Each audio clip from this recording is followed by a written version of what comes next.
Hey there folks, it's Blue here at Blue Bears Games, and for today's video, I've got a brand new budget commander build for you that I've added to my list of decks that I have available for sale on the Blue Bears Games Facebook page and on the Facebook Marketplace.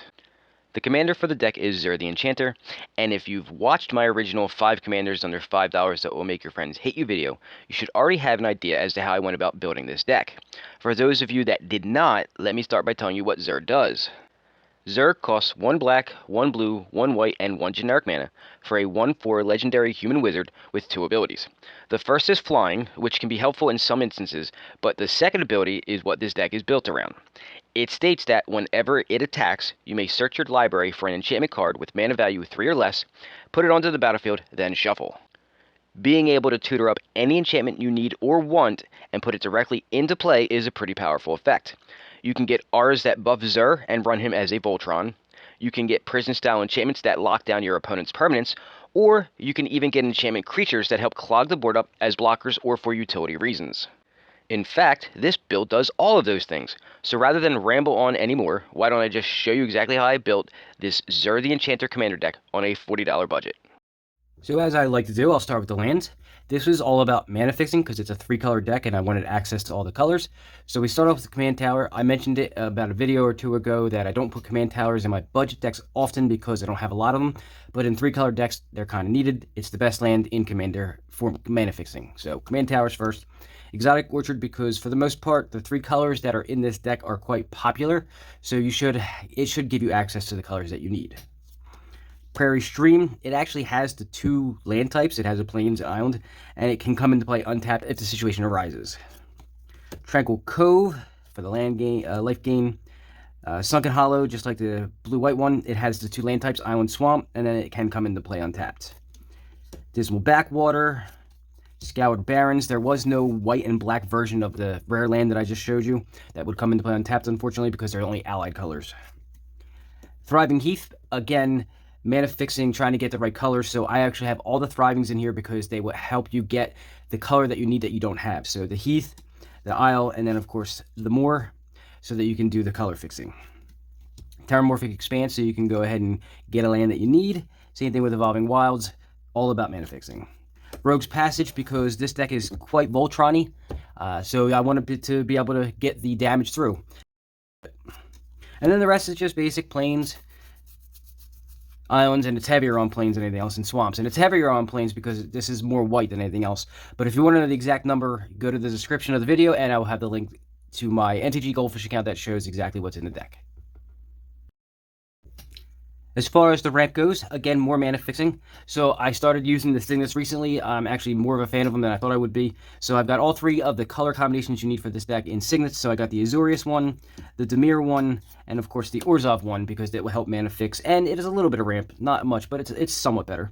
And then a Commander Sphere, because it will give you the color you need right off the bat no matter what. It doesn't come into play tapped. And then later on, when you don't need the mana fixing or the ramp, you can go ahead and sacrifice it for free to draw a card. And then this deck is going to be heavily based enchantment/auras, whichever way you want to look at it, because some of them are enchantment, some of them are enchantment auras. So I went with something like Transcendent Envoy. It's a 2 to cast 1/2 with flying. It's an enchantment itself, so it can be searched for with Zur. And then it makes all of your aura spells cost 1 less to cast, because you're going to get at least 1 a turn if you attack with Zur, but you're still going to have to cast some, so I want to reduce the cost. And the same thing here with Starheim Courser. It's a 3 to cast 2/2 flyer that makes all artifacts and enchantment spells you cast cost 1 less to cast. For the creatures, I did something a little different. So I have included in this deck some enchantment creatures. And the reason why I did that was because Voltron decks have a small issue against token swarm or regular combat-based decks that are swarmy, because in a Voltron deck, you have the 1 creature that gets big, and then you can attack, and then you hope to win just in that method quickly. But sometimes you don't, and you'll get attacked back with a lot of creatures, and you only have 1. So my way of combating that is to add additional creatures that fit well into the deck that would make sense. So I'll show you what I've got here, and I'll start off with Nyxborn Shieldmate. It's a 1 to cast 1/2 that has Bestow. Bestow says that you can cast this for its Bestow cost and enchant a creature with it. It becomes an aura spell at that point, then enchants a creature and gets whatever the line is that it says. In the Shieldmate's case, it says the creature gets +1/+2. One of the cool things about the Bestow enchantment creatures is that when the creature dies that it's enchanting, the Bestow creature will fall off and turn into the creature version of itself, so you get double use out of that. So if you need any help with that, I can explain it further if you want. Just let me know in the comment section. Next is Hopeful Eidolon. It is a 1-cast 1/1 that bestows for 4, and it has lifelink, or it gives the creature its bestowing lifelink as well, and +1/+1. I didn't have an English version to show you. I will try to put the English version up here transposed for you so you can actually read it fully, but that's what it does. It bestows for 4, gives the creature that's enchanting +1/+1 and lifelink, or it is itself a 1/1 lifelinker. Golden Tail Disciple is a 30-cast 2/3 with lifelink. It is simply just an enchantment creature that Zur can go and get and put into play if you need defenders, or if you need something that has lifelink to gain life, to stay alive longer, what have you. And I have a bunch of creatures that are like this that have a bigger butt that you can put into play for free, because almost all the enchantment creatures that I put in here have a casting cost or a mana value of 3 or less. Next is Ghostblade Eidolon. It's 30-cast 1/1. It bestows for 6, but it has double strike, and it gives the equipped creature +1/+1 and double strike itself. So casting this and bestowing it onto Zur would give it +1/+1 and double strike, which is great for a Voltron style of effect. Nyxborn Courser, 30-cast 2/4. It's simply just an enchantment creature, but it has, again, a big butt, so you can use it to defend with if you so choose to and need to. Observant Alseid is a 30-cast 2/2 with Vigilance, and then it has a bestow cost of 5, and it gives the enchanted creature +2/+2 in Vigilance. And again, bestowing this onto Zur is definitely a good idea, because it'll give him +2/+2 and Vigilance, which allows you to be able to block later if need be. Eidolon of Philosophy is a 1-cast 1/2 that you can pay 7 and sack it to draw 3 cards. So it's in here for a little bit of defense, but it's also later game. It's good for drawing cards if you need more. Flitter Step Eidolon is a 2-cast 1/1. It can't be blocked, and you can bestow it for 6, and it gives the enchanted creature +1/+1, and it can't be blocked. And that's really good for a Voltron style of build. Nyxborn Triton is a 30-cast 2/3 that would also bestow and give the creature +2/+3. Caliph, Beloved of the Sea, is a 30-cast star 3. Its power is equal to your devotion to blue, and then it also has the ability that says creatures and enchantments that you control have spells your opponents cast that target that this permanent costs 1 more to cast. It's a little bit of defense for your creatures and for your enchantments. Hateful Eidolon is a 1-cast 1/2 lifelinker, and it says whenever an enchanted creature dies, you draw a card for each aura you controlled that was attached to it. Baleful Eidolon is a 2-cast 1/1. It has Death Touch, and then it has a bestow cost of 5, and the enchanted creature would get +1/+1 and Death Touch. Grim Guardian is a 3-cast 1/4. It has Constellation, and the Constellation ability for this creature is that whenever it or another enchantment enters the battlefield under your control, each opponent will lose a life. So it helps whittle down your opponent, because it says only when it enters, doesn't have to be cast. And that's the enchantment creatures. Next will be the utility creatures that are not enchantments. So we start off with Monk Idealist. It's a 30-cast 2/2 that when it enters play, you return an enchantment card from your graveyard to your hand, so you can recast it later. Auramancer, same thing. It's a 3-cast 2/2 that when it enters battlefield, you return an enchantment from your graveyard to your hand. Heliod's Pilgrim is a 3-cast 1/2 that when it enters play, you search your library for an aura card, reveal it, and put it into your hand, so it's a nice little tutor. Knight of Doves is a 3-cast 1/3 that says whenever an enchantment you control is put into a graveyard from the battlefield, you create a 1/1 white bird creature token with flying. And that's important because the defenses on this deck, as far as creatures go, are light. And there are some enchantments in here that will go to the graveyard, not because of your opponents, but because you will do it. And being able to create a 1/1 flyer is great for blocking. Totem Guide Heartbeast is a 5-cast 2/5 that when it enters play, you search your library for an aura card, reveal it, put it in your hand, and then shuffle your library. Wicked Visitor is a 2-cast 2/2. Whenever an enchantment you control is put into a graveyard from the battlefield, each opponent will lose a life. So again, more whittling down of your opponent's health. And the final creature is Ashiok's Reaper. It is a 4-cast 3/3 that says whatever an enchantment you control is put into a graveyard from the battlefield, you draw a card, so it helps fuel your hand. And again, I said it just a couple seconds ago, there are some enchantments in this deck that will actually be put into the graveyard because you did it, not because your opponents did it, so you may be able to take full advantage of that. So the enchantment section of this deck is the heaviest section. It's split up into 3 different kinds. There are buffs that are auras.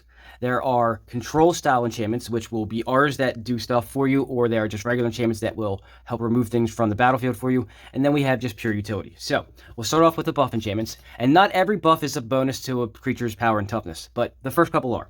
Ethereal Armor, it's 1 to cast. It enchants a creature. The enchanted creature gets +1/+1 for each enchantment you control and has first strike. So that's a pretty big buff in a deck like this. That includes the enchantment creatures as well. All That Glitters, 2 to cast, and it gives the enchanted creature +1/+1 for each artifact and or enchantment that you control. Griff's Boon, this is going to look a little weird. It doesn't give you a big buff. I wanted to be able to get enchantments back if they went to the graveyard, so I did do a little bit of that. So this is the first one. It's Griff's Boon. It's 1 to cast. It gives the enchanted creature +1/+0 and flying, and then you can pay 4 to return it from your graveyard to the battlefield attached to a target creature, and you can only activate that ability anytime you could activate a sorcery, so it can't be done on your opponent's turns. Rayfiend's Guidance, it's a 1 to cast enchantment, aura, of course. It gives the enchanted creature +1/+1, and then you may cast it from your graveyard by paying 3, rather than paying its other cost. Skyblade's Boon, 2 to cast. It gives the creature +1/+1 flying, and then you can pay 3 to return it to its owner's hand, and you can only do that if it's on the battlefield or in your graveyard. Combat Research, it's a 1 to cast aura, blue. The enchanted creature gets whenever this creature deals combat damage to a player, you draw a card. And then as long as enchanted creature is legendary, which this should be put on Zur, it gets +1/+1 and has Ward 1, which is a little bit of protection. Ward 1 isn't great protection, but it's better than nothing. Security Bypass, 2 to cast aura. As long as enchanted creature is attacking, it can't be blocked, which is always nice. And then it says enchanted creature has whenever this creature deals combat damage to a player, it connives. And connives says that its controller draws a card, then discards a card, and if they've discarded a non-land card, they put a +1/+1 counter on it. So you can cycle through your deck to find cards, and you can also grow Zur to be a bigger Voltron. Staggering Light, 2 to cast aura. Enchanted creature gets +1/+1, lifelink, and whenever this creature deals combat damage to a player, you draw a card. So you see I put a lot of card draw in here in the enchantments. Aqueous Form, it's a 1 blue, and gives the creature the ability to be unblockable. It just can't be blocked. And whenever it attacks, you scry 1, so you can take a look at what the next card is in your deck and see if you want it. And then you can go search for whatever you need if it's not the top card. Vanishing, I had talked about this on my 5 commanders under $5 that make your friends hate you. This is one of the combo pieces that makes it so Zur is almost pretty much untouchable. So, it's a 1 to cast enchantment that says, for 2 blue, you can have enchanted creature phase out. So the importance in that is when you phase a creature out, the things that are attached to it do not go to the graveyard. The other part of this is Robe of Mirrors. There's another one after this too. It's a 1 to cast enchantment that says enchanted creature can't be the target of spells or abilities. The reason why this is really cool with Zur is because Zur's ability to put something into play and then attach it to him don't target, so it actually gets around Robe of Mirrors. It gets around your opponent's hexproof stuff and your opponent's shroud stuff as well. Alexi's Cloak, it's kind of similar to Robe of Mirrors. It's 2 to cast. It can be played anytime you can play an instant. And then enchanted creature, again, can't be the target of spells or abilities. Or shroud is what it is. Necrogen Communion is a 2 to cast enchantment. When you enchant a creature, it gets Toxic 2. And when enchanted creature dies, you return that card to the battlefield under your control. So, the Toxic is a way for an additional win con. I was talking about that earlier. So, instead of overpowering Zur and making it so that it does 21 damage, Toxic 2 gives it the ability to have to only hit somebody 5 times because they will get 10 poison counters. And that actually leads me to Pheresis, which is the same thing but better. Pheresis gives the creature Infect, and Infect says however much damage it deals it in poison counters to a player. On -1/-1 counters to a creature. So Infect is a much better version of Toxic as far as this goes, but I wanted redundancy for the ability to make it so that you could win faster by not having to do 21 damage with Zur, but by cutting that even in half to 10. Now, we move on from the buff enchantments over to the control style enchantments or the prison enchantments. We start with Soul Snare. It's 1 to cast enchantment that you pay 1 and sacrifice it to exile a target creature that's attacking you or a planeswalker you control. So if anybody's attacking you or a planeswalker you control, there are no planeswalkers in this version, but if you put them in, you can just pay 1 and sacrifice the Soul Snare and exile it. Weight of Conscience. 2 to cast and enchants a creature. The creature cannot attack, and you can tap 2 untapped creatures you control that share a creature type to exile the enchanted creature. I have a bunch of cards in here that are like this, and when I told you earlier that you will by choice have enchantments go to the graveyard, this is what I was talking about. They are ways that you can exile the creature it's enchanting, so obviously you're going to enchant your opponent's creatures, and it will be able to exile them, so it's a little bit of control factor. You can actually put it on your opponent's commanders or any other creatures that they have that are controlling the board. Planar Disruption, it's 2 to cast. You can enchant an artifact, a creature, or a planeswalker, and the enchanted permanent cannot attack, it cannot block, and its activated abilities cannot be activated. That includes planeswalkers' loyalty abilities. Cooped Up, 2 to cast. The enchanted creature cannot attack or block, and then you can pay 3 to exile the enchanted creature. So you see what I was talking about earlier with the Weight of Conscience. Ways to get, like, it was removal for your opponent's creatures without actually being non-enchantments. I wanted to make it as many enchantments be able to be removal as possible, because Zur can go and find these. So far, every single enchantment that I've shown you is 3 or under. So Zur can go get it. So if there's a situation that comes up that you need to answer, you'll always be able to find it just by simply attacking with Zur. Dreadful Apathy, similar, it's 3 to cast. It enchants a creature and it can't attack or block. And then you can again pay 3 to exile the enchanted creature. Chains of Custody, 3 to cast. Enchant a creature you control. And then when it enters the battlefield, you can exile target non-land permanent that an opponent controls until Chains of Custody leaves play. The enchanted creature that you've controlled also gets Ward 2. So you enchant Zur with this. You can exile a non-land permanent an opponent controls, and then you also give Zur Ward 2. Bound in Gold, 3 to cast. Enchant a permanent. The enchanted permanent can't attack, it can't block, it can't crew vehicles, and its activated abilities cannot be activated unless they're mana abilities. So more lockdown, prison enchantment style stuff. Choking Restraints, 3 to cast. Enchant a creature, and the creature cannot attack or block, and you pay 5, sacrifice Choking Restraints, and exile the enchanted creature. Borrowed Time, 3 to cast. When it enters the battlefield, exile target non-land permanent and opponent controls until Borrowed Time leaves the battlefield. So you see where I'm going with the prison enchantments. So I wanted to find as many ones that didn't just target creatures. I wanted to target anything I wanted, and this targets non-land permanents.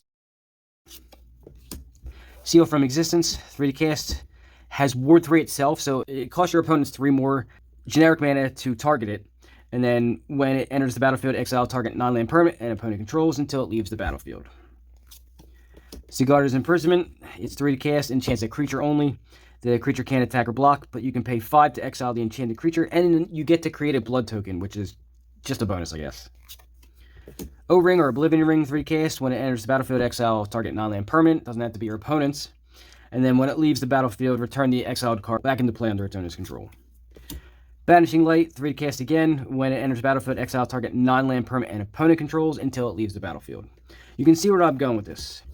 This is not a prison enchantment. This was just good utility. It's Seal of Cleansing. It's 2 to cast. It's an enchantment that you sacrifice to destroy target artifact or enchantment. Pretty simple.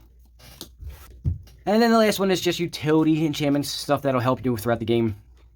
Font of Fortunes. It's a 2 to cast enchantment that you pay 2 and sack it to draw 2 cards. I wanted the card draw to be enchantment styles as well, so I also added Omen of the Sea. It's 2 to cast. It has Flash. And then when it enters the battlefield, you scry 2 and draw a card. And then you can pay 3 to stack it to scry 2 again. Feast of the Fallen. 3 to cast enchantment at the beginning of each upkeep, not just your own. If an opponent lost life the last turn, put a +1/+1 counter on target creature you control. This is for Zur when he's in Voltron mode, so you can buff him up without actually having to worry about losing enchantments. People can do enchantment removal all they want. However, they can't really remove counters very often. I mean, there are some ways, but it's not very common, and people don't really use it. And then the last card is Michiko's Reign of Truth. It is a saga that has 3 chapters. It comes into play. The first chapter is red, and the first 2 chapters actually are the same. It says target creature gets +1/+1 until end of turn for each artifact and or enchantment that you control. So it's a big buff twice. 2 different turns, it'll buff Zur really big.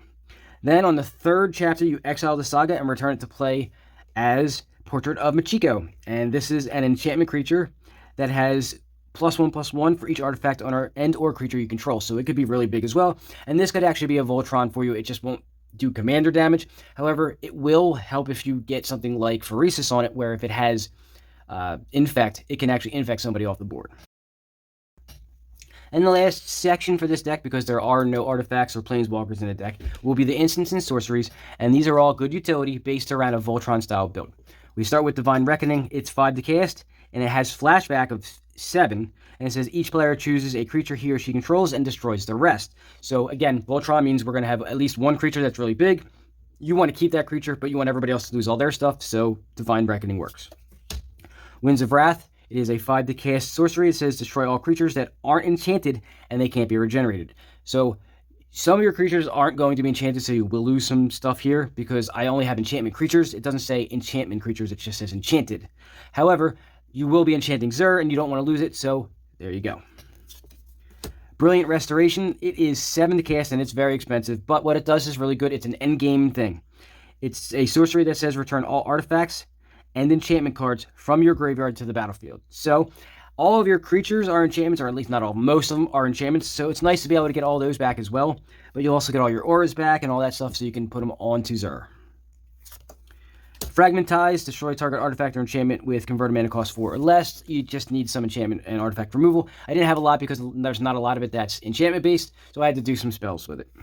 Same thing with Disenchant, it's 2 to cast, do the same thing, and then of course the last card is Revoke Existence. It's 2 to cast, exile target artifact or enchantment.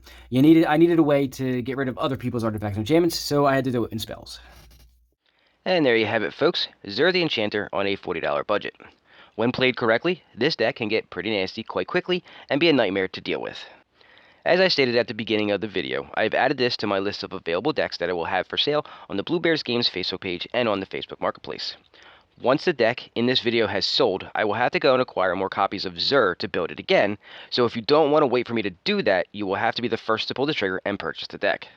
One of the things that I like about this build is that most Voltron builds have issues with being swarmed by other decks that are combat-based with go-wide themes, but I feel that the inclusion of the enchantment creatures should help alleviate some of that problem for the most part. As far as next week's video goes, I'm working hard to try and start doing the unboxings and upgrade guides for all the WotC precons I have yet to get to. The upgrade guides take a lot of time with all the research that goes into them, so it's just very time consuming. So, fingers crossed I can get them done in time, but you'll just have to check back next Friday to see if I did. Otherwise, who knows what I'll have in store for you. Anyway, that's my time for the week. As always, thank you for watching, and If you have any comments, questions, suggestions, or concerns, or you just want to talk about any of the videos I put out, you can do so using any of the methods I have displayed here. Additionally, if you would like to support the channel, you can do so in 3 ways. Donations are accepted and greatly appreciated. I have 3 methods with which you can do so displayed on the screen, and keep in mind that no amount is too small. If donations aren't your thing, and you would like to get something for your money, that's great too. I sell a lot of the decks I present on the channel, as well as mystery packs. So, if you're interested in any of these, you can contact me using the information I have on your screen right now. Directly contacting me is usually the best and cheapest way to do so, but you can always look at what I currently have available on the Facebook Marketplace.